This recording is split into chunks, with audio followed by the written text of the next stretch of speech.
Un an et demi après la faillite de sa plateforme d'échange de crypto-monnaies FTX, l'Américain Sam Bankman-Fried a été condamné jeudi à 25 ans de prison pour avoir détourné 8 milliards de dollars provenant des fonds de ses clients.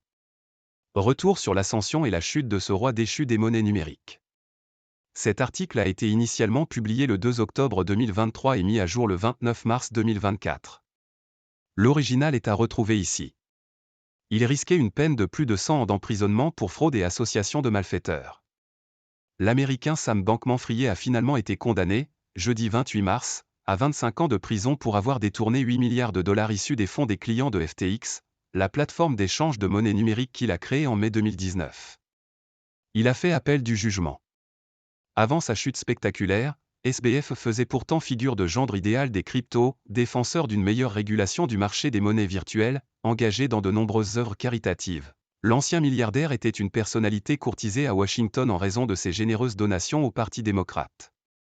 En quelques mois seulement, ce diplômé de physique du prestigieux Massachusetts Institute of Technology, MIT, aux cheveux sans cesse ébouriffés avait fait d'une petite start-up la deuxième plateforme mondiale d'échange de crypto-monnaies.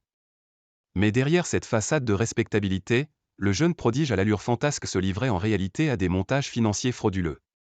Sam Bankman-Fried utilisait les fonds des clients de FTX pour alimenter une filiale baptisée Alameda Research, afin d'effectuer des placements risqués. Le génie des crypto-monnaies piochait dans les économies des autres pour spéculer pour son propre compte. Début novembre 2022, le média spécialisé CoinDesk avait révélé qu'Alameda Research avait converti une bonne partie de ses actifs en FTT, la crypto-monnaie créée par FTX.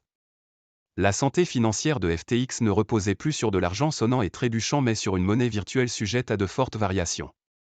Résultat, un mouvement de panique, qui a fait s'effondrer le cours du FTT et l'empire de SBF. La gestion chaotique de l'entreprise a longtemps fait les choux gras de la presse mondiale qui, jour après jour, découvrait l'ampleur du scandale. Selon l'administrateur judiciaire nommé pour gérer la liquidation de l'entreprise, quelques 8,7 milliards de dollars se sont volatilisés, aux grandes dames d'1 million de clients et d'une douzaine de grands investisseurs. Les procureurs américains ont qualifié le stratagème présumé mis au point par Sam Bankman-Fried comme l'une des plus grandes fraudes financières de l'histoire américaine. Témoin à charge. Le procès qui s'est ouvert en octobre 2023 s'appuyait sur des millions de pages de preuves, mais aussi des témoignages des anciens partenaires de Sam Bankman-Fried, dont celui de son ex-petite amie, ancienne directrice générale d'Alameda Research, Caroline Ellison. Décrit comme une bande d'adolescents attardés, vivant en communauté dans une résidence de luxe aux Bahamas d'où s'écrivait la destinée de FTX, le premier cercle de SBF a rapidement tourné le dos à son ancien patron pour collaborer avec la justice américaine et espérer échapper à de lourdes peines de prison. Plusieurs témoignages accablants pour Sam Bankman-Fried ont été entendus ces dernières semaines, notamment ceux de Gary Wang, cofondateur et responsable de la technologie de FTX, de Nishad Singh, le directeur technique, et de Ryan Salameh, l'ancien directeur de clientèle. Tous ont reconnu des transferts de fonds illégaux et pointé la responsabilité de SBF. Outre la montagne de preuves accumulées par l'accusation et les témoignages de ses 4 anciens lieutenants, SBF avait également irrité la justice avant son procès en violant les conditions de sa liberté sous caution.